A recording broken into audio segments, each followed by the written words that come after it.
And welcome to Blues Game Day Live from the Dallas Stars press room. I'm John Kelly, of course, with Joey Vitale. We get set for Game 3 of this best-of-7 series. Of course, the series tied at 1. The Blues on the road for the first time in this round. And Joey Vitale, they were pretty good in Winnipeg, winning all 3. Yeah, you've got to feel pretty good if you're a St. Louis Blues player, if you're a coach, if you're part of this organization, because what they did in Winnipeg was pretty spectacular. Winnipeg, prized themselves on being one of the tougher venues in the National Hockey League. The Blues went in there and they won 3. So now back on the road. I know the players love being on the road. They find that simple game, and they do it the right way. So I know the Blues are excited here. It's series tied, so there's going to be 2 games here coming up. They're going to be big for this series. All right, the Blues, of course, fell in Game 2. They chased that game for the most part, down 3-1, came back. But obviously you want to get the lead and let them chase the game if you can. Well, I think that's the idea, right? And Dallas Stars are typically a team throughout the year, that have scored the fewest first-period goals. They typically start slow. For the St. Louis Blues, I think, to get out to that early lead like we saw in the first game and to do that and then kind of shut the door. And I think it was the opposite in Game 2. They found themselves chasing. But surprisingly, with the play of Jordan Binnington and 5-on-5 play through stretches of that game, they actually found themselves in a position late in that game to win the game. So as sometimes you look at that game and, yeah, there's a lot to improve on, a lot of areas to definitely polish up, but you still put yourself in a great position to win that game. That's got to be encouraging, and a lot of it has to do with Jordan Binnington keeping that a 2-goal game through some deep stretches of that game. Yeah, he was great, especially in the third period. Another encouraging sign for the Blues, the play of Jaden Schwartz had another goal, now 5 in the playoffs. What is he doing in the postseason that he really wasn't doing? I know he had some tough puck luck, but the puck wasn't going in the regular season. It certainly is in the playoffs. I think a lot of it has to do with luck, because Jaden Schwartz, we talk about his effort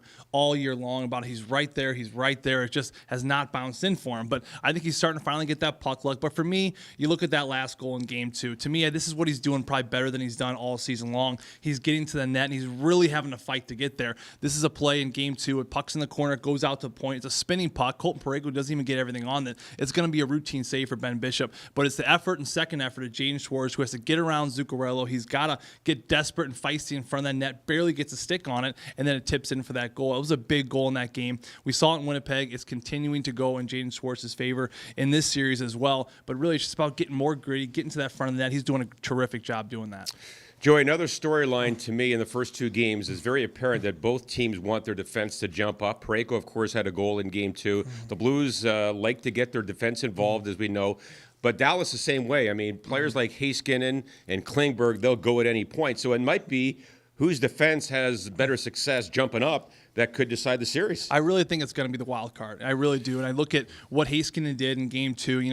It's a simple play. Petrangelo's down in the corner. He throws it at the net. It's actually not a bad play for Petrangelo. He's on Heiskanen. Heiskanen's in the corner in his own end. He goes 200 feet the other way to score that goal. I mean, this is the kind of threat the Dallas Stars proposed for the St. Louis Blues and their mobile defensemen. We saw Klingberg, I believe it was in Game 1. He kind of shaked and baked at the blue line around David Perron and hit Spezza on the back door for the opening goal of that game. So these defensemen, you got to stay on the defensive side. You got to be wary. You got to be vigilant at all times, even in the defensive zone. If you're a winger, you got to keep an eye on them because they're so good at sneaking down back door. They almost think like forwards. They play like forwards. So this is going to be an interesting dynamic. And for the St. Louis Blues side, we saw Colton Parayko. He had the goal and the assist in the last game. Petrangelo was starting to jump up more. I think if the Blues can keep doing that, keep pushing the Dallas Stars defense back, that's when that second layer kind of opens up on those rushes.